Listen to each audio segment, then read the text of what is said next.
Now, here we go. 3, 2, 1. Boom, and welcome to the Big Honker Podcast, brought to you by Ducks Unlimited. I'm Jeff Stanfield with the world-famous Andy Shaver. That's me. World-famous. Killing machine. Whatever. You need some wind, don't you? I need wind. I need cold weather. I need 3 of me. We're going to have some wind tomorrow. We'll see. It's supposed to be 5 to 10. Good. Not much wind for West Texas. Perfect. 5 to 10 means 3 miles an hour. If it's time to go fishing or golfing, 5 to 10 means 25. It has been perfect fishing, golfing, turkey hunting weather. Yep. And the hunting has been very good. We've been very blessed. So we can say what we want. We've had a great first 12 days. Yep. Great 12 days. If our worst day of the last 12 days is the worst day at the end of the year, it's been a great year. That's not going to happen. With us today from Memphis, Tennessee, the home of the Blues, and a place that says they've got the best ribs in the world, and that's pretty debatable, Mr. David Schuessler. How are you doing, David?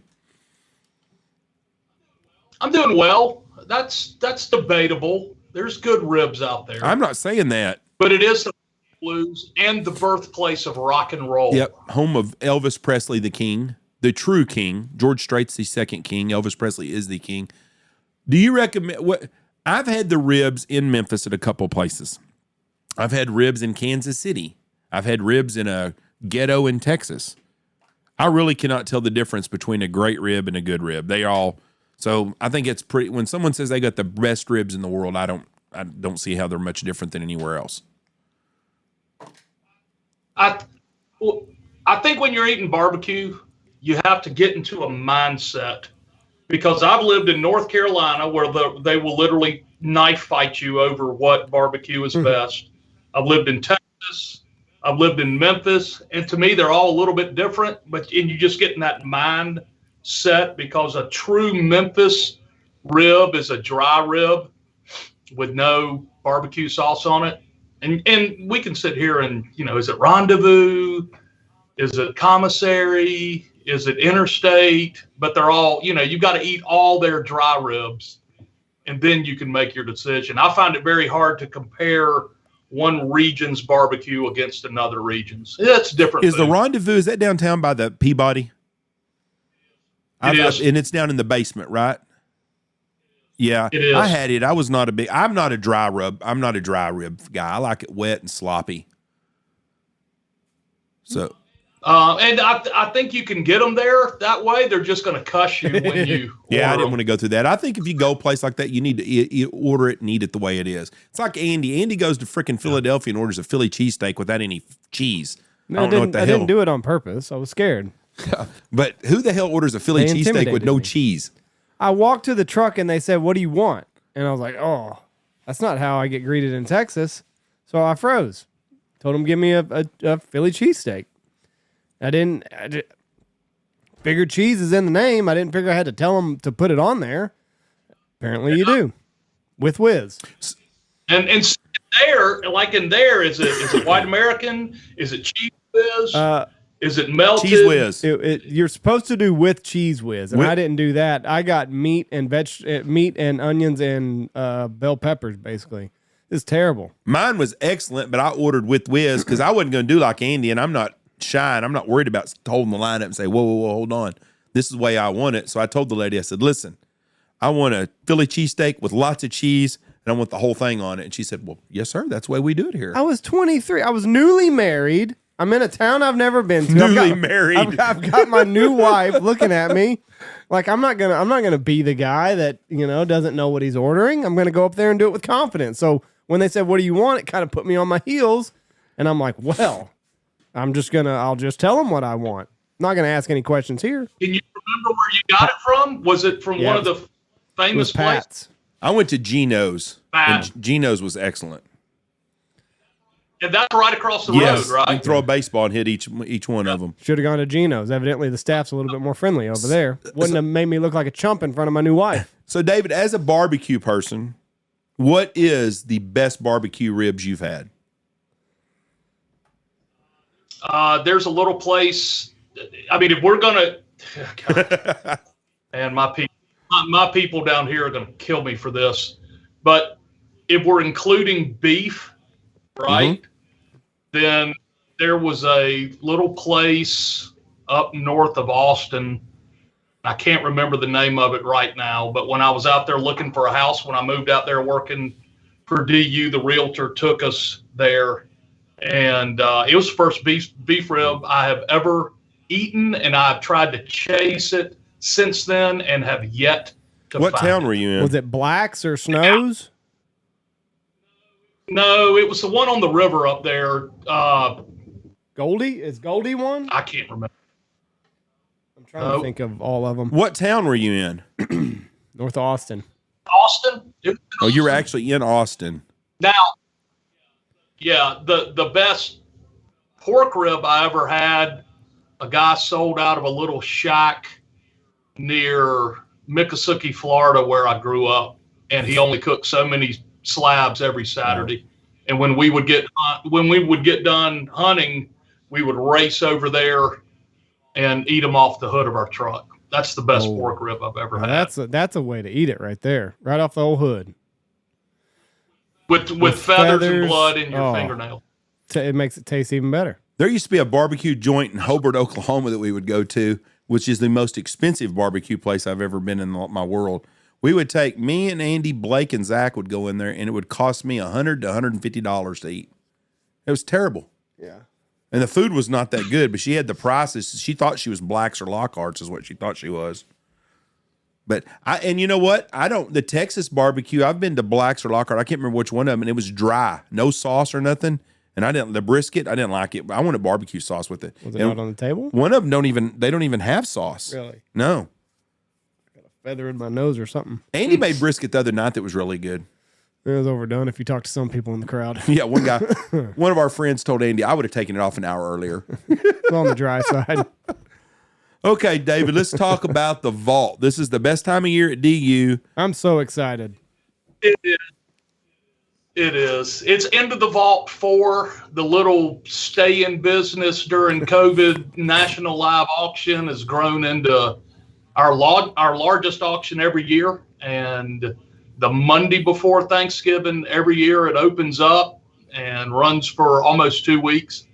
And we have over 600 items again this year. And every year, I think we're not going to do it again. Like, we're never going to have these interesting items ever again. And then they get donated, or we come across them through one of our chapters, and boom, we just have these magical sales. And this year, and I think we're going to talk about some of them today, we have really historical items, not just Ducks Unlimited. There's a lot of DU stuff in there, but there's a lot of waterfowl hunting history stuff that is in this auction that, for me, it's like Christmas Day when I get to start helping set the auction up and write the descriptions, or when these items come in and we open a box and go, oh my God, it's a 1959 colorized Maynard Reese King Buck. And it's awesome. It's so much When do y'all fun. start getting these items in? Like, when do the boxes start rolling in?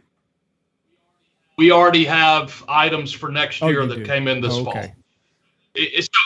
We actually have a full-time staff person. This auction is grown to such a size, a full-time staff person that works on it every single day. She comes in and she works on this auction every day of the year. Wow. So it has grown into, that is so crazy that this was just like a Hail Mary toss.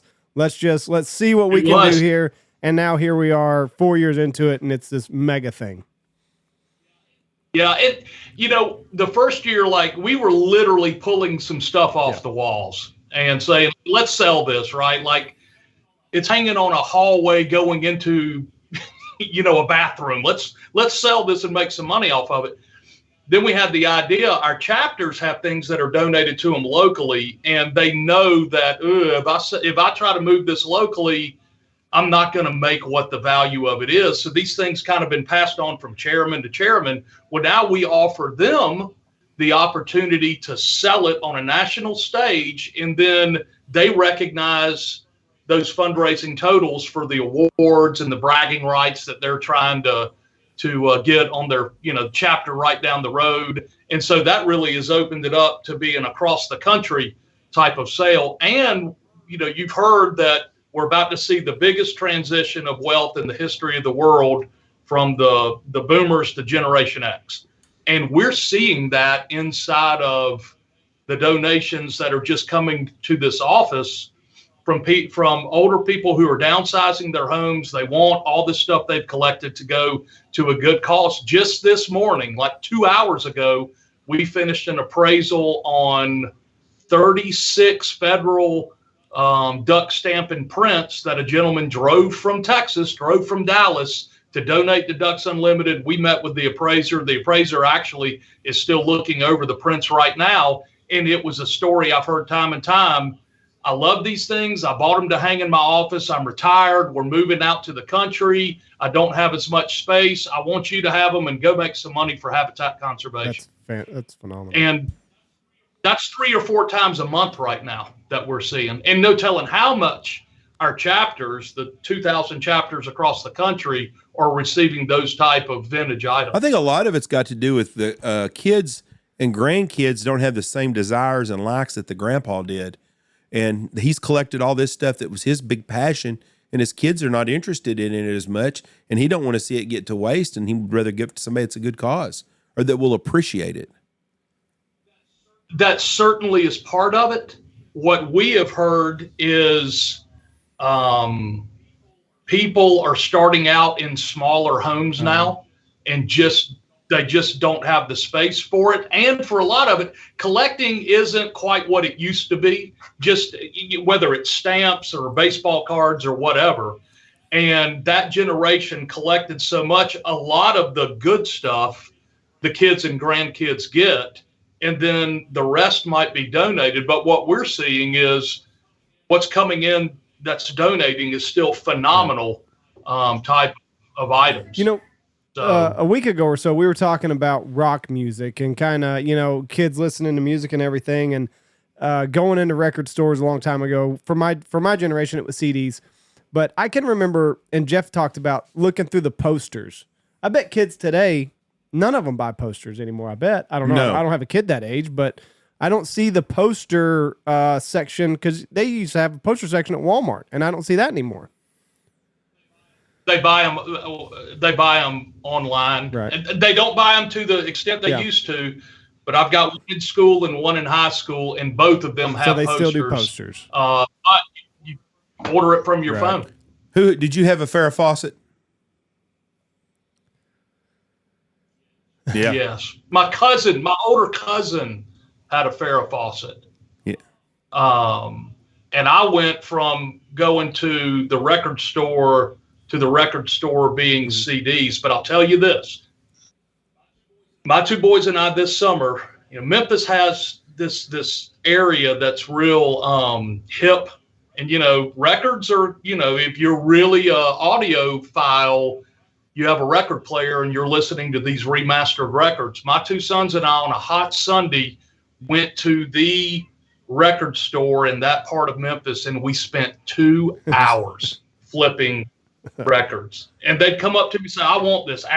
Yes, you can have it, because we were buying records to go home and play on one of these souped up record players, and to have my son walk over with a remastered Diver Down by Van Halen and tell me, will you buy this for me? You damn right, I'll buy it for you.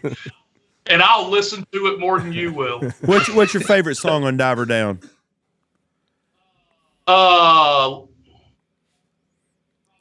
Probably Little Guitars. Mine is probably is Dancing in the Street on that one?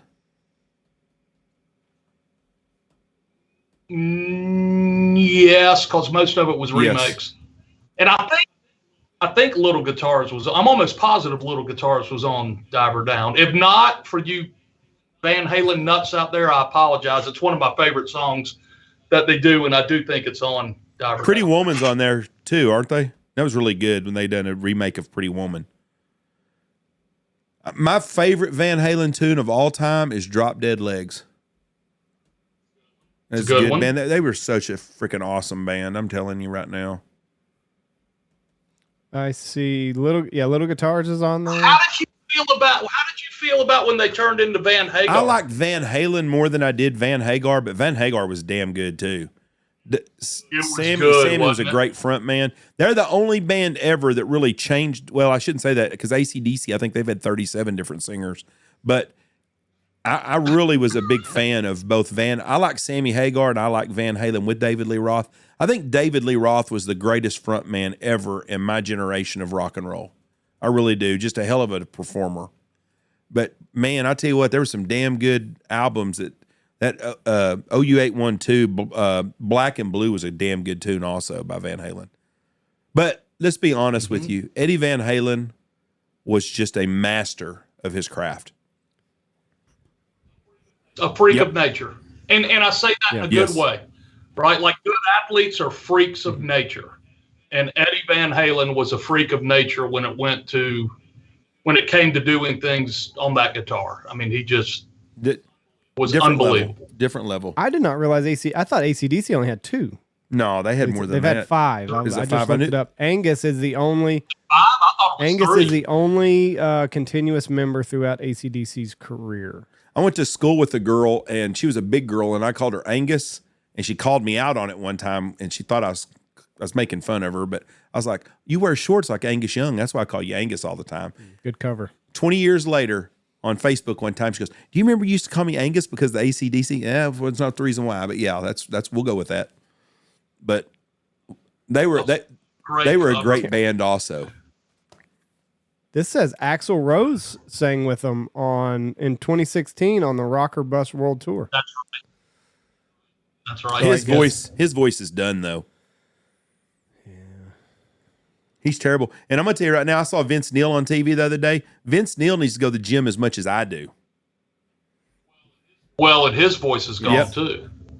Well, at some point you just I think you have to, all right, I'm done. I think so. Not Steven Tyler. Right. No, he sounds better now than he did when he was young. Boy, he's an incredible singer. So I think you actually might be right because it looks like Axl did it twice, and I think that's what they're counting. So it was Dave Evans, Scott. I can't read that name. Bon Scott, Brian Johnson, and Axl Rose. I did not know it. Yeah. So really. So yeah, it really is 3. I did not know Axl ever played with ACDC. But that was just on tour, so I don't know that you can really. I think they had to get him. Like in an emergency type situation. Yeah, that's what it's. Yeah, replace Brian Johnson for the last 2 legs of the Rocker Bus World Tour due to Johnson's hearing problems. So. Right, that's what it was. Yeah, he that's exactly. So to me, that's kind of an asterisk by Axl Rose. It's really 3 in my mind. So you were right there. What a great band. They really were. All right, let's get to the what do we got? What's our pinnacle item this year for the vault? The Terry Redlin original. Oh my gosh. And I've been asked this question a lot. I've done my research. I think this is only the second time that Ducks Unlimited has ever sold a Terry Redlin original. Now, how did y'all get y'all's hands on a Redlin original, or can you tell me that? Because I'm assuming it didn't come from Terry Redlin. It did not come from Terry Redlin. It came from somebody who owns it right now, who is looking to dispose of the item. And this is a situation where, assuming a sale happens, that we will, we purchase the original, and then we sell it to the buyer. And so right now it is still hanging in this individual's home. When I received the phone call, I was giddy because in 1985, Terry Redlin's son said, "Dad, I think you need to quit selling your original artwork and we need to keep all of it so it can be displayed one day in a place of prominence to, remember your career," where they have that huge museum, the Redland Museum. I don't know if that's the exact name, but that's what it is. It's where all of his originals sit. And so this likely was one of the last originals that were sold to a private buyer once Redland did his artist proof and ran the think he ran 960 prints off this one. You can still buy one of the prints on his site for, I think, $3,200. Right. I think that was the price I saw for one. Which one is it? So I just sent it to you, Jeff, and I'm going to put it on air for all of the listeners, for all the viewers to see right now. It's called Winter Wonderland. Oh, I have that print. And it's Canada geese in a snowy type situation. The only other one I could find history of us selling was Night Flight, which was one of our prints of the year, and we sold it at a large auction back in Chicago in '86. So right around that same time that there were no more Redland originals. So it's really, really now, rare. You said Winter really Wonderland, rare. Right? Is that what you said? That's the snow, and that's the ones with the Clydesdales and their throat. The kids. No, I sent it to you. It's on your phone. I just texted it to you. Texted it over. I hadn't got it yet. It's this one right here. Look on my screen. Yes, okay. We've got that we've got one of those here at the lodge somewhere. We got a small one of it. I don't think I've ever seen that. Yeah, it's in one of the bathrooms. Yeah, it's 2 Canada geese and 4 or 5 off by the barns. What's the name of it? Yep, going into the barn. What's the name of it? Just on this file, it says Terry Redlin original. Okay. Yeah, because the Winter Wonderland is the one with the Clydesdales and the kids are out front throwing snowballs at each other. Maybe I got it wrong. I should know that stuff. Hold on, I'm going to look it up right now. It is called Winter Windbreak. Okay. I'm sorry. Windbreak. Winter Windbreak. Winter Wonderland is another piece that we have in it. Winter Windbreak. I've got assigned one of the Winter Wonderland ones. What a treasure this is going to be for somebody. All right, let me ask you a question. On the record, since we're on the record here, I'm assuming this print, someone will pay $50,000 to $100,000 for it. Ooh. If I would have won the 770, that's the price range. That's the price range. Yeah, that's the price. If I would have won the $770 million, now I'm pissed off I didn't get the right numbers in the big lottery. I would have bought this. I would have wrote DOU a check for $250,000 for this print before it ever went online and make them tell me no. And why would they tell you no? They're putting it up for vault. And there's an argument that it could be worth that much. It's priceless. But I expect it, if it sells, I expect it to sell in that $50,000 to $100,000 price range.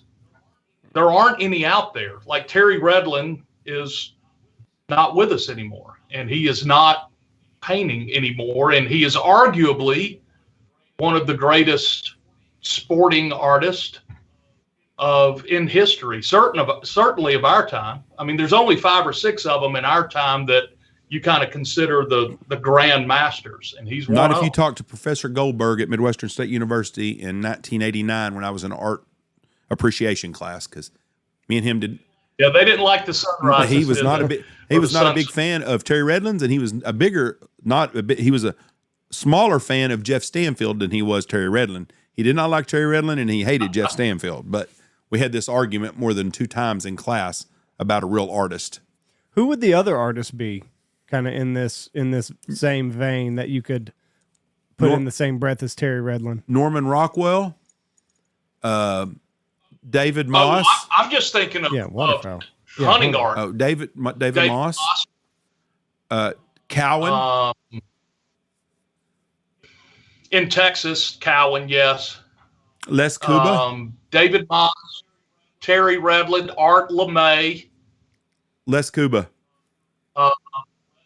Les Cuba, Maynard Reese, although Maynard really, a lot of those artists were a generation behind Maynard Reese. The family from Minnesota that does all the federal stamps. The Hotmans, there you go. The Hotmans, who were the stamp kings, they're up in that level. Really, if you look the generation before, you've got the Cuba, you've got the Maynard Reese, you've got Chet Renison, who is still alive and still painting, which I think is awesome. You have Grommy out of Wisconsin. So it's a small club. off topic, but I watched the Bob Ross documentary on Netflix, and that was a really really good show. And I don't know that, I think it was just maybe one episode, but he did all these paintings in 30 minutes or an hour or whatever his time slot was, and the producers would tell him, like, he's got to do the whole painting and the time slot, and they would tell him, all right, you got 2 minutes. And he would screw with them every single time that they would do it. And he was like, all right, now we're going to add some trees. And he would just draw a big black line right through the middle of it or off to the side. He's like, all right, we're going to add a big tree here. And every time the producer is like, all right, you got 30 seconds. You got 15 seconds. And every time he would finish it somehow. But he would do it intentionally just to get a rise out of the producer. He was a talented guy, but he never made any money, did he? Never made any money. No, he got screwed by, I think, family, and I think he had a bad manager. But producer would be like, all right, you got 2 minutes. And he's like, all right, now it's time for let's put one last tree in here. And just big black right through the middle of it. And they're like, what are you doing? It was finished. Very, very talented man. All right, what else we got now? Because he's out of my price range, the Terry Redlin. All right, so kind of along those same lines, summer before last, we stumbled upon a collection of print art in Wisconsin, and were able to obtain a great number of Terry Redlins and some David Mosses. And we have a whole section that's dedicated to Terry Redlin reproduction art, right? Not necessarily this original, but reproduction art. But we also have some David Mosses in this sale that have been remarked. And for those who don't know what a remark is, it's where the artist takes one of their prints, and then down in one of the corners, they do a pencil. Sometimes it's done in color sketch. So you have a little teeny tiny piece of original art that's on the border of this print, and that jumps the value of the prints tremendously because the artist has put something on it that makes it one of a kind. I have rarely seen a David Moss remark, but this gentleman that we acquired this art collection from, literally, he told me the story over lunch. He was buying every single print that David Moss was coming out with. He loaded up all of his prints and drove to Minnesota, where Moss is, and waited for him to come home and said, my name is Dr. So-and-so. I'm a big collector of your artwork. I would like to have it all remarked. And Moss, basically the story that this gentleman told me, said, yes, you are. Come on, let's get it done. So we have all of these prints that have been remarked, and we're selling a couple of them that are individuals, but we have one that's a collection, which are 4 in the collection. It's pheasants, ducks, grouse, and mallards, pheasants, grouse, and wood ducks, and each one of them has a remark on it. And so I think that's one of the really, another really neat piece that we have in there that has a cool provenance to it, in that how these things got remarked. It's called the Misty Morning Collection. And so that's kind of cool if you stay up inside of that, kind of that art vein. So y'all are selling all 4 at once, or y'all selling them separate?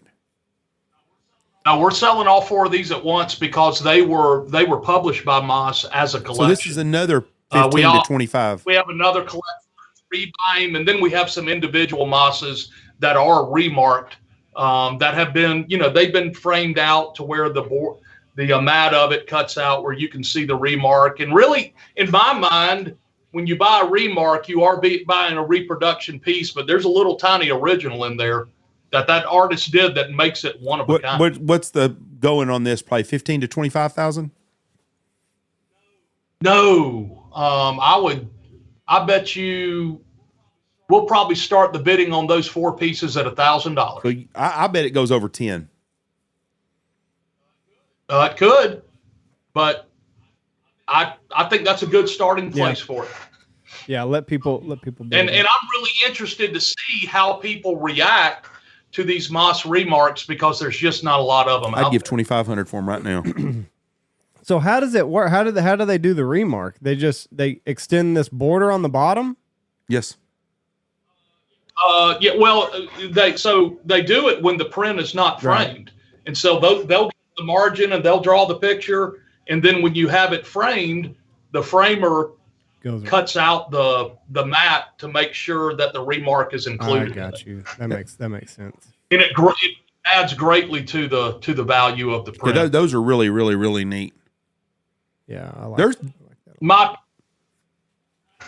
I think my favorite item that I've sold 2 of these. Now this will make the second one I've sold. My favorite item in the entire auction is the 1959 colorized version of King Buck, which that was the first federal duck stamp that had a dog in it. It's the Labrador holding the mallard in its mouth. Everybody has seen it because it's been reproduced on license plates and coffee mugs. It's a really, really, really popular federal duck stamp, and it was done by Maynard Reese, and he was chosen 3 or 4 times for the federal stamp and a lot of state stamps.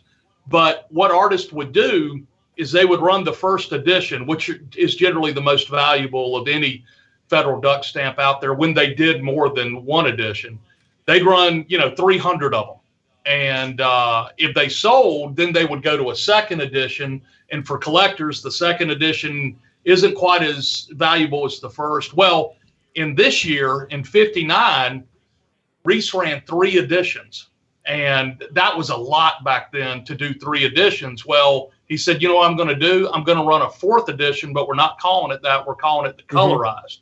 So he ran 90 prints of that original King Buck print, and he hand colored all of them.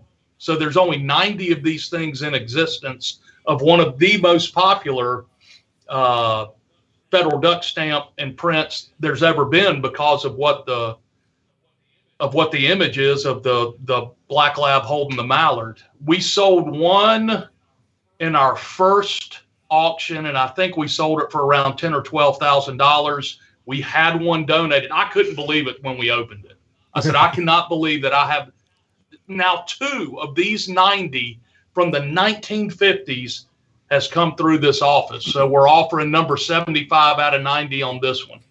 And I love it. If I had the money, I would buy it and look at it every single morning when I woke up, because of the significance of that being the first one that really had hunting in it, with that Labrador holding the dead Drake mallard. That would be a cool gift. A wife out there that's got some money and her husband's hard to buy for, he's a waterfowl hunter. This gift right here will set you apart from the other ladies at the country club. Without I'm a telling doubt. you right now. Now, if he's not a hunter, he don't get it. He wouldn't appreciate it. But anybody that's a hunter, if you like me and you want to buy this gift for us, I will be more than happy to put it up in my office up here and let everybody know you bought it for me. You can look. Yeah, you can have a little plaque above it. This one here will go more than the Moss ones. I think will. I think this is a $20,000 print easy. Yeah, it will. It's just there's so few of them, and really that's what makes something valuable, right? If there's 19,000 of them out there, the price is low. If there's 90 and it's from the 1950s and it has that significance to waterfowl hunting and our heritage, it'll do well. That's amazing. And I just love it. It's my favorite piece in there. It's got to be such a cool experience. Like when you get the box in, you're like, all right, let's see what we got today. Flip the old knife out and cut her open. You're like, oh man, it's Christmas morning all year long. It is Christmas, and it's really Christmas morning with the firearms. Yeah. Because so many for our aging volunteers who want to donate back to Ducks Unlimited, so many are donating back their guns of the year that they bought in the 70s and 80s. Mm-hmm. And that's really, really cool for me to open a gun case and see a gun of the year that made all this money for Ducks Unlimited back in 1976 when I was 6 years old. I've been duck hunting for 1 year at that point. And now at this point in my life, to be taking that firearm, which most of them are in pristine condition because they were never shot, and putting it back on auction to raise more money for the organization. and somebody be able to collect something that'll mean as much to them as it did to the first person who's had it for the past 45, 46, 47 years. There's just something special about that. And we have we might have more shotguns of the year than we've ever had in one of these sales. We have over 60 firearms, and I believe over 45 of them are shotguns of the year. And that isn't really, or guns of the year. In 2012, we started adding rifles and handguns to that. But there aren't any duplicates. Like, those are all individual years that are going to be sold. So, including the big one that everybody wants, which is the 50th anniversary Browning Auto 5 that ran in 1987, and it's still the granddaddy of them all when we put it up for auction. Everybody wants this one. Everybody wants one. It's a beautiful gun. I shoot some Brownings just the way that my shoulders are built. Auto 5s have never fit me well in how you look down that barrel. But hell, I wouldn't mind owning one if I could afford it, just because of how gorgeous the engraving is on it. I love an old humpback gun. I mean, I've only shot a handful of them, but like whenever you see like an old one that's been through it, you're like, yeah. Well, here's your chance to get one. Nah, yeah, that's too pretty, Jeff. Too pretty for my working man. But the engravings on it are gorgeous. What's the what out of the box items do you have this year in the vault? Like out of the box, meaning y'all brand new? Y'all had a Don Knotts autographed picture a couple years ago. Oh, outside the box, I've got you. Well, we have whoever the gentleman who drew the Pink Panther. We have LeBlanc. We have an autographed Pink Panther drawing. Tigger and Pooh, the artist that did Tigger and Pooh. We have that. Here's something really cool. Michael Martin Murphey, who was the country artist. He did the song Wildfire. That was that smash hit, I guess back in the 80s. We have a signed guitar from Michael Martin Murphey, and he has written all of the words to Wildfire around the face of the guitar. That's cool. That's kind of cool. We have a full collection of Buffalo Trace antique bourbons that are worth about $11,000. We have and we are going to, whoever buys that, we are going to put somebody on a plane. We're going to put all of those in a hard case, put somebody on a plane and hand deliver it to the buyer before December the 23rd, in case it's a Christmas present, because you can't ship bourbon legally if you're not a distributor. So we are going to hand deliver that item to whoever buys. That's really, really cool. And what was it again? It's the Buffalo Trace what? Antiques. Oh. Yeah, it's called the Buffalo Trace Full Antique Collection. I think they call it BTAC is the word for it. And it has, let's see, Eagle Rare 17, Sazerac Rye 18, a bottle of Thomas Handy, a bottle of Weller, and then a bottle of George T. Stack. Ooh, I'll be watching that one. So just to see what it goes for. The Pink Panther, was that guy's name LeBlanc? Is that the guy that done the Pink Panther? I think you're right. I know so much useless knowledge. I'm trying to find it. Oh, here it is. Pink Panther. No, it's Frizz Freeling. Yeah, I would have lost that bet. I was thinking it was LeBlanc or something. Frizz Freeling. See, stuff like that like that interests me because it's so completely different. Like I would have been all over the Don Knotts deal.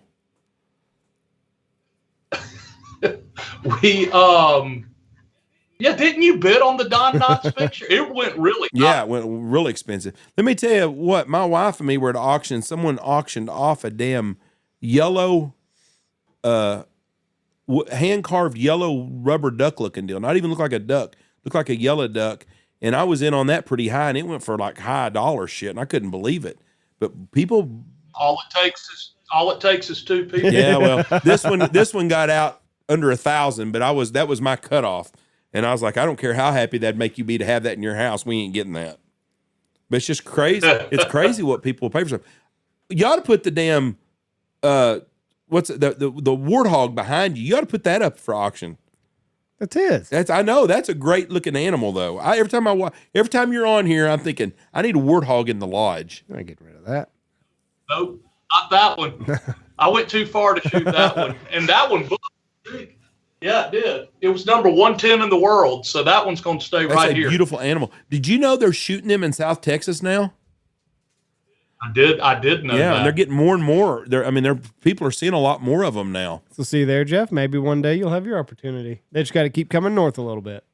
I would shoot one of them. I'm not going to lie. I wouldn't go across the road to shoot a wild pig, but I would shoot a warthog in a second. They're delicious. We had some of that animal 2 nights after I shot it, and it was fantastic. The animals over there do not taste like ours. They are very fortunate, and I don't know why. I can't explain why. And everything had a different taste to it, and they use every single bit of that animal, and what isn't used by your hunting group is taken to market, and it's a fantastic. Their conservation ethic in South Africa, which is where that animal was taken, is just astonishing. That's like the elephant. That's what everybody always bitches when an elephant gets shot, and they're like, "Oh, killing a poor helpless." You don't realize how much a community appreciates that elephant. They eat it. It pay all them hunting dollars pay for books for schools, pays for teachers at school. They need that kind of stuff. And same thing with the dove and ducks in Argentina. There's no telling how many people get fed with dove in Argentina. No, we had a guy here just that left the other day that was in Argentina, and I swear he told me he shot 40 cases of shotgun shells while he was there. I don't even know how he could pick his arm up. Well, they have the clubs. I've never done it. I've been down there to shoot ducks. I've never done the high volume dove, but I know that they have the 10,000 bird club and all of that. And I could see where you'd have to run through a bunch of them. Could you imagine your shell bill after you leave? That's why they want you down there. I'd have to be washing dishes. I'd be a bird boy is what I'd be. Who's the fat white guy? Oh, he's the bird boy. Couldn't pay for his shotgun shell, so he's working it off for 2 years. What did the warthog taste like? Was it similar to pork, or was it not even in the same ballpark? It was similar, but it had a really sweet taste to it. It was fantastic. They did, and they pulled the loin out of it, and some of that could have been the marinade, but everything was just milder over there. To me, it was everything except for that wildebeest. It wasn't mild, but everything just had a milder taste. You ate some of the wildebeest also? We ate a little bit of everything that we shot. I don't know if I'd have a strong hankering to try the wildebeest. But I guess, they're just eat grass, don't they? Well, it wasn't terrible. It's a cow. Yeah, you're right. Yeah, they just kind of eat out on the plains and stuff, right? All grass eaters. Yeah. Even the warthog, I guess the tusk are just for defense, maybe? Defense and digging. Huh. I don't know. Pumbaa might have eaten a few worms. Yeah, maybe that was the sweet taste that you got. That was that's why it was a little sweeter. It was the grub worms. Well, cranes eat worms and they taste delicious. Yeah, turkeys will eat bugs and stuff during spring, so eat a lot of crickets. Yeah, I just gotta open my mind a little bit and try these things. What else did y'all kill over there? I'm hunting impalas and nyalas and kudu, and I shot a jackal. A jackal? And we didn't eat the jackal. No. I will say we did jackal. And blessed buck, and I can't remember. Those are all the ones that I was fortunate enough to. And which one of those animals tasted the best? Was it the warthog? It was the impala. The impala? The impala. It was, to me, the impala was almost like a mix between venison and chicken. It was a real light color. I asked for that more than one night. We had it one night, and I asked if we could we could have it the next. So how does that work? They clean out all the animals, and then can you take like what you want while you're there, or do you just get it for one night and then they just rotate it? You could pretty much ask for what you wanted. I was not in one of these. When I went, it wasn't one of these real high volume operations. So I was actually staying in a home with the family, who in hunting wasn't their full-time deal. We had met this family through a friend of my father-in-law's, and but they also owned one of their family businesses was meat markets. And so they had a processing facility, and then, you know, you would come in at night, and if anything had been shot, they would process all the game and hang it in a cooling building. And then they called it the vet, short for veterinarian, would come out the day before we left, and they would stamp all the meat qualified to be sold at market. So all of our animals were hanging, and you know, what would you like to try tonight? They would go out into the cooling house and cut that piece of meat off that animal, and then you were able to eat it. And what we didn't eat, which was the vast majority of it, they were able to make and sell at retail inside of their locations. What did you feel safe the whole time you were over there? When I got to that property, I did. I never really felt unsafe. Yeah. It you know, flying to Johannesburg and you go and stay in a safe house before you take your flight the next day, you're behind razor wire. But I live in Memphis. Yeah. And you know, I have friends that live in Detroit, right? I mean, like their city, and I say that in that their cities are kind of like our cities here, in that, you know, anywhere you get a large population, there's going to be crime. But when I got out into the countryside, it felt a lot like Texas. But I will tell you that you had to have situational awareness when you were off property. But I felt that way in Jamaica. Yeah, right. Yeah, I felt that way in parts of Argentina. Mm-hmm. And so I feel that way sometimes when I go to Houston. So it's, you know, I think it just is what it is. My wife really wants to go to Jamaica, and I just don't want to do it. I don't want to go there. My experience there is that if you get inside of your resort, then everything is great. Yeah, and if you go from the airport to the resort, you know, if you walk into town is where you kind of need to have your wallet in your front pocket. Yeah. We went to St. Lucia, and it was kind of that way. Luckily, we hired somebody to get us through. It was 2020, and like COVID. No, it was 2021. Anyway, COVID. They were deathly afraid of COVID, and there were a lot of hoops you had to jump through, and kind of a little bit of money might exchange hands here and there. But we actually hired a service that met us as soon as we got off the plane, because you get off the plane, you walk on the tarmac into the airport.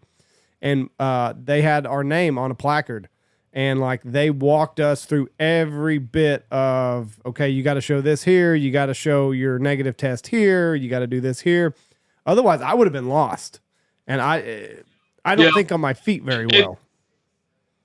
We had to have that in Africa. I mean, there was a concierge service that when you got off the plane, especially for checking your guns in. I mean, they just walked you right through the steps and took us to the safe house, and then the next day took us back to the airport. We got on the plane. When we landed in New London, then the PHs were there, and they took us through getting the guns checked in there. But going to Argentina, it was just like getting off the plane if you fly anywhere.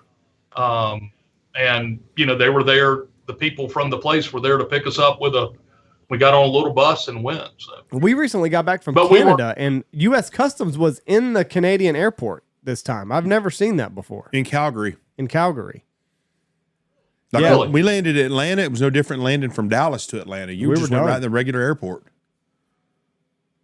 Huh. But that made it easier. Yeah, it made right? it made it a lot easier. It kind of we weren't expecting it. Luckily, we had enough. We got there early enough, but we were not expecting to go through like a second customs before we got onto the plane. But we had time, so it wasn't a big deal. But I could see where if like you were a little pressed for time, it might be a little bit nerve wracking. But we were okay. But yeah, once we landed in Atlanta, you just walk off the plane and you're right there. Oh, that's great. So I haven't been to Canada since before COVID, so I haven't experienced any of that. We had a good time. It's getting back to normal, I guess, as much as they can under, Trudeau for whatever that is. So what else do we got on Into the Vault? I got a couple more pictures here. Oh, I think I sent one of just a really interesting piece of artwork. It's not particularly high valued. And I think you're probably looking at it. It looks like a picture of a caribou. Mm-hmm. Yep. Everything that is caribou hair. Really? Yep. So it looks almost stone, right? And then the hair kind of frills out at the bottom.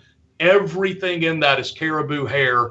Teresa, I think her last name is Wilde. Nobody's ever heard of her.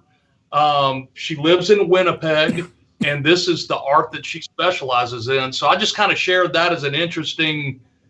I've never seen anything like that. I've never seen somebody have something that looks like chiseled marble or stone that's actually all caribou hair. Yeah, whenever you neat. sent the email, this is like my first time seeing it like blown up on a computer screen, but I just kind of scrolled through it on my phone. I was like, why the hell is he sending me a picture of a caribou? And now it makes sense. It's all hair. That is gorgeous. Well, how the hell do you even do that? I have I found one article about her, and because I try to research all of the original art that we have, from all the original artists, and I found one little article about how her artwork was being given to the Queen of England when she came through Winnipeg, and they talked just a little bit about this being kind of a family tradition in what they've done, and that's all I was able to find. That's got to take. But that's all caribou hair that she, I guess, bleaches and then forms together to make it hard, and then leaves it loose at the bottom of it. Really cool. That's got to take forever. That is a very interesting piece. And then what the next one I'm looking at, Iowa First State Stamp. Oh yeah. So that is the holy grail of First of State collectors, and First of State stamp and prints, your state waterfowl stamps, hold a much higher value of any other year that a state will issue, just because it was the first, and most of them, there weren't many made. Plenty of stamps made, but only so many prints. Iowa was number 2 in 1973. California was the first. Iowa was number 2, and they only made 300 of those prints. And it's very, very difficult to find them. And so, again, for a First of State collector, we have the Holy Grail. We have an Iowa, and ironically, it's by Maynard Reese, the same gentleman that did the King Buck. So that's rare that's the only one I've ever sold. So it's really rare to have one of these. And this one is remarked as well. It's a first edition. It's remarked, and it's Iowa's First of State. So that is really, really cool. Yeah, and then the pictures that he drew down at the bottom. Yep, the remark. And I apologize, 500 of these were made, not 300. I think California was 300. This was 500 on the first edition, and this was number 26. So this, back then, it was, a big deal of how early your prints came off the line, because this was before everything was digitized, and the earlier the number, the brighter the print. That's why you'll see some people will say, well, what print number is it? Today, it doesn't matter. Everything's digitized. They all look exactly the same. So much of the G-clay process of spraying down either onto paper or canvas keeps them all the same. Used to be the earlier were the better, and especially the artist proofs, because those are the ones that came off first, and the artist would pull them aside, put them under a magnifying glass to make sure the colors were representing what that artist painted, And so the artist proof had even a higher value of just a lower number of prints. So it means something for a print that was done in 1972. And this is number 26 of 500. 26 of 500, that would be considered a low print number. So what would they do whenever the quality got to be where it wasn't what the artist had envisioned? They would stop the press and go and refill the machine or recalibrate or whatever they did, and then start it over again. But you never knew when that would happen. Right. So that's not. I'm sure with just running 500, I imagine that they didn't run out of ink. But let's say started back over at 411. Well, there's no way of knowing that. But you're guaranteed that low print number on that run would have it there. And again, with artist proof being, they would call them the AP issue. Those were even brighter in theory, more perfect in color in theory than just the low number. Do any states still do the separate stamp? Because like in Texas, we got to have a stamp, but it's on our license that we have the stamp. Yeah. I'm trying to think where mine are. They're in my gunning bag. Well, here's one right here from earlier. This is Minnesota from when I shot the TV show in Minnesota earlier this year. They still issue a stamp. Now, I think what's on your phone or just what's on your piece of paper will do, but some of them still send them out. Arkansas, I know, still sends them out. Tennessee does not. So I don't have a stamp for Tennessee. I have one this year for Arkansas, and I had one for Minnesota. See, Texas, I don't think gives them out. Did they never do it? Yeah, they used to. I used to have to sign a state and a federal, and it was on your license, and it had to be signed. And Texas is just a state waterfowl endorsement, but tight asses in Austin, I don't think really pass. I think you can get one if you ask. Where would you put it? Because on the license now, there's a spot for your federal stamp, but I'm gonna look and see because I got my. License did they have a separate? It used to be just a bigger license. Here's what I do. I've got my Fed, and then I've got Arkansas on the backs. I did them together. I put them in my phone case and put my phone in it because I know that is never going to be out of my pocket. The state of Texas just has a place for your federal stamp. They don't have a place for your state stamp anymore. No, I know that. But I was asking a long time ago when they did. You had both. There was a spot for both. Yes. Yeah, because now it's just the federal stamp is all that goes on the. I'm gonna look and see if you can even get it if there is an actual Texas duck stamp anymore. It might just be the endorsement. I think that is. I don't think that they. Just the endorsement in Texas, and next year they have the electronic federal stamp. Oh, really? So they're not gonna make it no more either. So everything can be on your phone. I don't know that I like that. There's history that we're losing the more and more we get reliant on our phone. Well, I don't think they're doing away with it. I just think you don't have to carry it with you, and what's on your phone will prove that you had one. But I'm like Andy, though. What'll happen is the same as Texas. When we went to the waterfowl endorsements, I don't think Texas has an actual duck stamp anymore that a lot of states do. They just got an endorsement. I do not know if there's an actual stamp every year that you can get. It's a collector's item. I'm trying to look it up and I can't find one. So I'm going to bet you within the next 10 to 15 years, you will not see a federal duck stamp anymore. That's sad. Hopefully not. Hopefully we hold on to that. But it is handy. Like I've got an app for Texas and it's just, if anybody ever checks, like I've got everything right there. I've got mine and my son. So like I've got the whole family on this app and I just, right. Ask, okay. Right. It makes it easier. I don't think you'll see the federal stamp and prints going away because so many people collect them.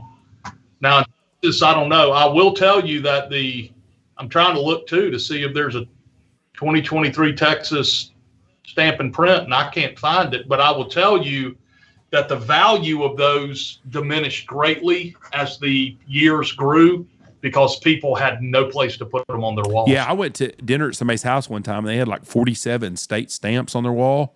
Wasn't even no place for shit. It was all pictures and a little bit of wall. And look behind you. Where are you going to put a new print? If someone gave you a big, nice print, where are you going to put it at? Move some stuff. The hunt Yeah, camp, that's I'm gonna put it at I've got a damn big ass lodge I put crap in, and I ain't got room for nothing else hardly at all. and that's nothing. Look at this wall. It gets even worse. That's the way ours look. That's the way it's supposed to look, though. But you know what? When someone you work at Ducks Unlimited, so they know you like ducks. But if I go in a doctor's office or anybody's office and they got waterfowl on the wall, it's an automatic talking piece. It's a conversation starter. So I was talking about all of those prints we bought out of Wisconsin, all the Redlands and all of the moss that were remarked. It was more than 200, and this gentleman who offered them to us at an incredibly fair price so we can turn them and raise some money for conservation was a hand doctor, a well-known hand doctor, and he had several different offices in the area, and all of this art hung in his offices. And I actually asked him at lunch, I said, I bet you knew when somebody who loved to hunt or fish came in, and he said, oh, the conversation started up immediately, which in that part of the world, there's a lot of people who hunt and fish. And so I thought that was pretty cool that all these hand specialist doctors' office were filled with grouse and ducks. And Moss does more than just ducks. We just see his duck stuff. I mean, there were walleye and all kind of stuff. So it was pretty cool. What a cool life. Have you heard so we'll switch to waterfowl hunting real quick. Have you heard where's the hot spot right now? Where are people having a lot of luck?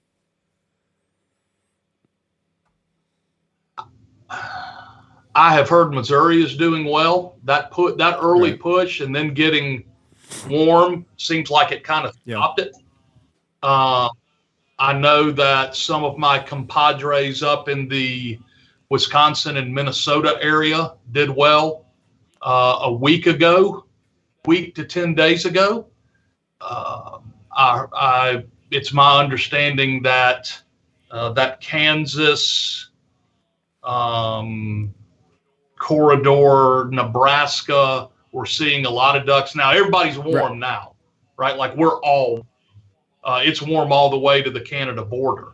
But that early cold pushed a lot of birds down, and those mid-latitude areas did really well with them. I know that for us, we open Saturday, but our early spec season is come and gone. And the number of specs that I saw in Arkansas is more than however long they've had a spec season. I don't know, 15 years.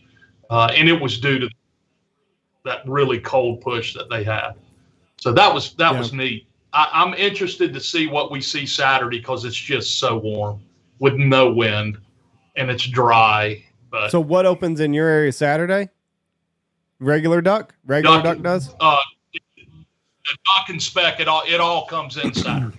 Yeah, one of our guides, he lives in Nebraska, and he sent me Snapchats and everything, and he's like, we've got more ducks now than I've ever seen this time of year. And I think that's where they are. They're just hung up on that mid-latitude. I've no doubt the mallards pop back up north. Some of them maybe even didn't leave. But I think a lot of the gray and brown ducks, when they had that severe temperature drop and that snow hit, I think they said, we're out. And I can't get any reports out of most of the people I know in southern Louisiana because they're so dry. Some of them aren't even hunting right now. I just looked up the weather because I keep up with the weather pretty much anyways, but the high in Minot, North Dakota is going to be 20 degrees on Thanksgiving and on Friday. That's going to be our next big major cold front. And that's going to sure push a lot of those ducks down. But yeah, I've talked to Blake in Nebraska, said the same thing. We've had a tremendous opener here for us. We're shooting a ton of geese. We've shot some ducks, but you can tell our birds are going to need some refreshment because we've had zero wind. I've never seen us have this kind of no wind at all for a week straight. I mean, none. And it was 95. It was funny. We had snow flurries the day or two before Halloween. So October 28th, 29th weekend, we had snow flurries and we were the highs in the mid 30s here. It was cold. It got down to 24 degrees one day. I mean, it wiped out the cotton crop and everything that was down here. Then we warmed up and we were 95 degrees a couple of Wednesdays ago. Mm-hmm. And then now we're back to more normal temperature. I think it's 62 or 63 today. which is more normal. And then this weekend, we're supposed to be in the 50s, I think, again. And then we're supposed to get cold too. But we are definitely going to need some weather. But I've talked to some guys in Oklahoma, and their goose hunting is not very good right now, from what I understand. There's a couple of pockets of birds, but overall, they're struggling for birds big time. I would have figured they'd have been in good shape with everything that happened, but maybe they just didn't get. They got ducks, but everybody's telling me the geese are real spotty in Oklahoma right now. But they have some ducks in some places. We don't have a lot of water here, and we do have some water, but we've had a lot of geese, but we don't have a lot of ducks. We killed some ducks in the field some mornings. It wasn't unusual. A couple of times we saw a lot of ducks, but I'm understanding from around southwest Oklahoma there's a lot of ducks, but not very many geese. Yeah, that next Wednesday, high 24 in Minot. Then 19, low of 8. That's the next one. Yeah. And that'll help. That's the next that'll help push us. And they're calling for a really violent, horrible spring, tornadoes and bad storms all spring long, which excites me as a storm chaser. And we need that for the water and stuff here. Yeah, normally it's been my experience that a really violent spring follows a really cold winter. Ooh, I hope you're right. The 16 years I've lived in this tornado alley over here, which isn't quite like what y'all have, but that's been my experience. I have so I hope I have hunted in a t-shirt, more short sleeve t-shirt than I have put on a hoodie this year, and we're 12 days in, 13 days, and I mean, I wear a short sleeve shirt and maybe throw on just something light to set up decoys in. But then, I mean, by the time you walk around and kind of get everything set up and then start blowing on your call, I mean, it's time to shed some layers. I'm not a big deer hunter, but I'll go if I get really, really bored. I was growing up. I think I just got my fill when I was younger. I went and sat in a stand Saturday, and I didn't want to scare my ducks.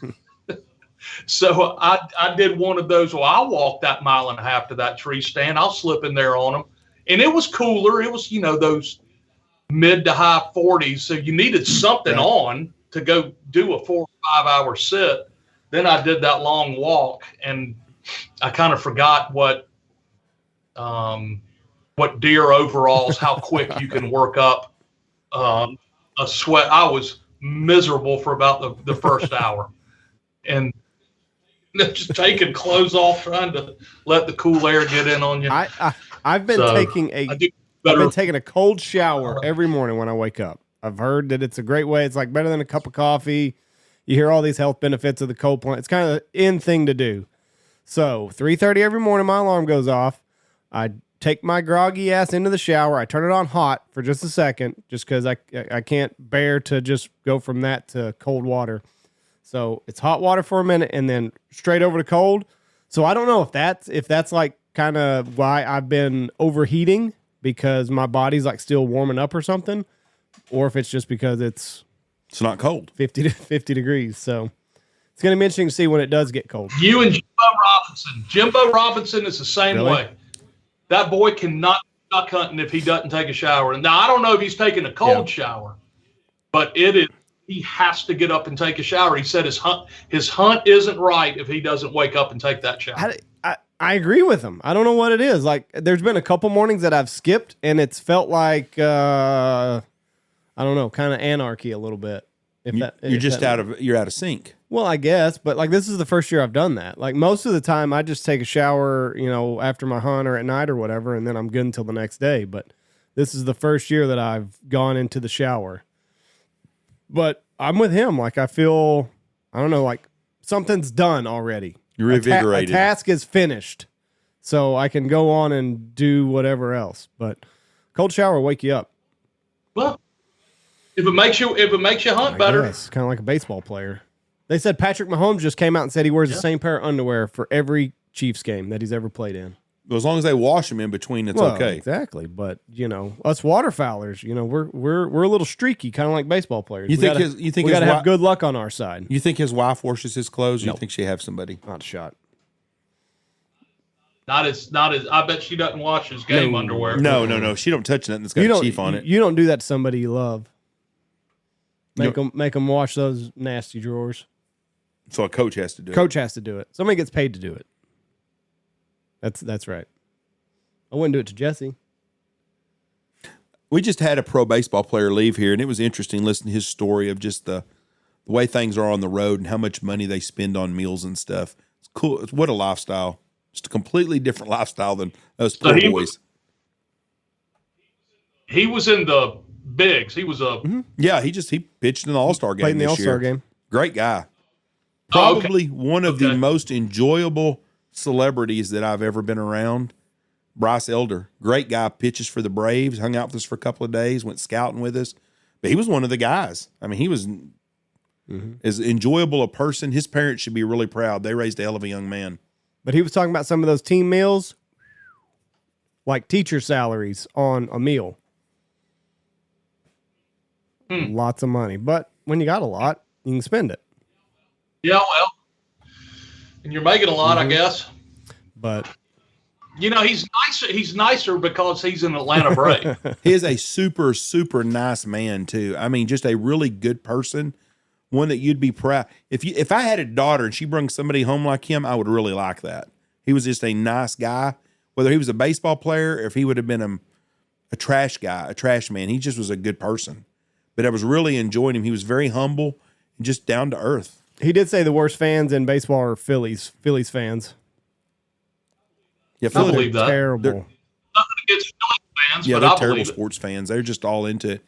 But he's just a good guy. He's one of the guys. But most baseball players I've been around have been that way because they got to work their way up through the minors to the majors. Where most NFL guys I've been around, they're either superstars or they're guys that have busted their ass, but they've been catered to since they were in junior high. I mean, they've been getting their ass kissed since they were in 7th grade playing football, and you can tell where baseball players it's completely different.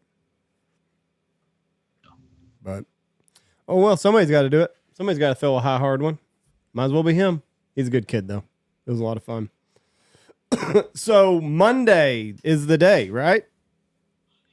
Monday is the day. It's 11 o'clock Eastern Monday morning. We'll turn it on. I do have something special for y'all and your audience. If somebody wants to preview it, and there's not a lot of people being offered this opportunity, BigHonkerITV.com gets you into the site. You can't bid, but you can go and look around. 600 is a lot of items to go and look at. BigHonkerITV.com. Yep, into the vault. Makes sense. So BigHonkerITV.com will get you to the site. We will be building it. We'll be adding items all the way up until it starts on Monday. So don't go look at it today and go, I don't see anything I like. You still want to go back next week. But we thought it would be nice to give people, especially people we think will have a high interest in looking at these items, an opportunity maybe over the weekend. If you're in a tree stand or if you're on a bad duck or goose hunt, you can get on your phone and go look at all the different categories and see where we have our starting bid set, and maybe just give a little extra thought about buying that 17-foot beaver tail brand new boat and surface drive motor that was donated to us from a dealer out of Iowa. That's an item we didn't mention. We have a brand new boat and motor package and trailer. Where the hell do you keep this stuff? You just got a warehouse full of, now you got a beaver tail that you got to. That's out in the parking lot right now. It's been sitting in the parking lot since it was delivered, I believe, in August. And they went and did some promotional videos with it, so it has been out in a swamp for some of the videos that we're using to promote the auction. But it's brand spanking new. I think the dealer was having a hard time selling it and wanted to support Ducks Unlimited, and said, "Here, take it and go make some money with it." God dang it! I seen something I want already. Fudge, man. What is it? Tell me what it is. The 1973 Remington model 1100. Oh, That was my first game. First gun I shot as a kid growing up, or the first gun I used exclusively waterfowl hunting when I was a kid. So that is a replica of the gun of the year. The first gun of the year was 1100. The Remington did 500 for DU with special serial numbers. It did so well in our events. We sold out so quick in 73. Remington said, hey, can we go sell some of these at retail? And we wanted to look just like that gun. DU said, absolutely. This was one of the first branding things that DU ever did. So it's a great gun. It's one of those old, original, real American-made Remingtons, but it's not the gun of the year. It's a replica of it. I don't think that makes a difference for you, but it is a neat gun. No, because I would shoot it because my grandfather, when he passed away, when he retired from General Motors in 1976, the guys that worked with him gave him an 1100. Never shot it. It was in a box. And when he passed away, he gave that to me. And my cousin's worthless ass boyfriend husband at the time stole the gun before I ever got it. And I didn't raise a bunch of hell because funerals are a lot of drama anyways. So I didn't do anything until I said something to my mom a year later, and she was mad. And I was like, listen, me and Tony could have easily whipped that guy's ass. More like Tony was going to whip his ass at the funeral, but it wouldn't have looked real good. And so I did not say nothing at the time because I didn't think it was the place. But I'm going to buy me one of those guns to replace that gun one day. It'll never be that gun. But I love those guns. I grew up. My dad had one. I've got an old one in here, but I would buy that. They're a cool gun. Well, scroll down. If you scroll down and you keep opening up, show more. There is an 1100 Magnum. It's not a DU edition. That came to us through an estate sale. It's right there if you want it, Jeff. I'm looking. There's a lot of stuff I like on here. I like that Canada Goose. It's from 1976. It's back in the heyday. It's from 76. Yeah, I'm gonna look. So there you go. I am gonna look it up. So you're that way about 1100s, the way I am about 870s. Yeah, it means something to me, and they're fun guns to shoot, and so I'm gonna look into it. This 1973 Canada Goose by Madison Mitchell is really cool. It's really cool, I isn't like it? that a lot. Yeah, there's so much cool stuff in here. Well, now my weekend's made. Those guys better hope we don't have a slow hunter. I'm just going to be racking up ideas. You bought something last year, too. Take your tablet to the Goose Rib. Yeah, show everybody there. Yeah, I bought a Redling sketch. I was sure hoping it was going to be my Christmas present last year, but it wasn't. No, it's at my house, Jeff. I see it. I look every time I go by it. There's my Christmas present sitting right there on their counter. You got money, Jeff. 1935 Mallard by Wildflower CC. Never heard of that before, but that is cool. 1935. So much cool stuff in here. That's very cool. I really, really appreciate you doing this for our listeners. That's very cool. They're gonna enjoy that. Yeah, and I appreciate you having me on. And I am excited. Everybody keeps asking me, Schuessler, what's your special trip this year? What's your special trip this year? And I keep telling them I'm going to Texas, and I'm hunting with Jeff and Andy and Big Honker and Jimbo, and I can't wait. We are really excited to take our vacation days and come out there and get away for a little bit and be. Well, bring your appetite. Michelle is cooking wonderful meals, and we are going to have the best time. We're going to take care of you guys, and cannot wait for you to be here. Wish you a very, very happy Thanksgiving, my friend. Yes, sir. Same to y'all. God bless you and safe hunting, and we will see you soon. God bless you, my friend. See you. Bye. Bye-bye. BHPITV.com. BHP into the vault. ITV. There's your abbreviation.com. You can get an early look at all of these items. I'm telling you what, there's some really, really, really cool stuff in here.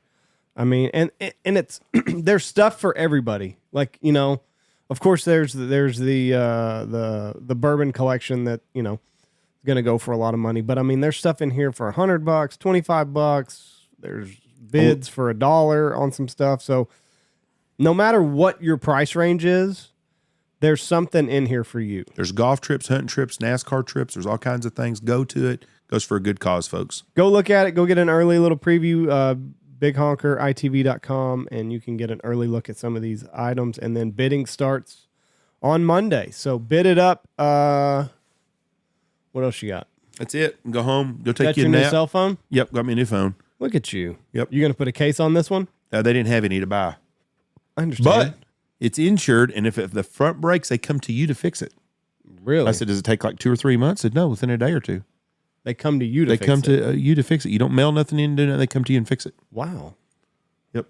Now, we'll see how that case goes, because when I break the motherfucker, we'll see what happens. But I'm going to, I'm fixing to order me a case here in just a minute. 2005 Drake Hunter Barefoot's Bear by Jeff. Survey says Fleming, $25. There's some cool. Well, that's the starting bid. No, I know. I want one of them 1100s though. I ought to go back and whip that guy's ass for stealing my gun. You ought to just do it, Jeff. No, I'm too old for that. Just get it over with. I actually was mature on that. You were very mature. It was awful hard though. I had a chance to run over him too. He crossed the road in front of me, and I thought, I better not do that. So very cool. We appreciate Ducks Unlimited giving everybody a sneak peek on this. So Speaking of old codger, Steve Barber's here, so I'm gonna go visit with him. oh, did he walk in? Yep. Peace, everybody. Have a great week. God bless you. Bye. Go check out all of our great sponsors. Go to check out In the Vault. Bidding starts on Monday. You can get an early look, bighonkeritv.com, on some of the items. Like he said, not all the items are on there, so don't freak out. We're also brought to you by Double T British Kennels, Mossberg, Stanfield Outfitters, Alpha Outdoor Specialties, Hemp Hill Farms, Lucky Duck, Looking Glass Podcast, Shin Gear, Dirty Duck Coffee, Dive Bomb Industries, Pacific Calls, Boss Shot Shells, and MLR Graphics.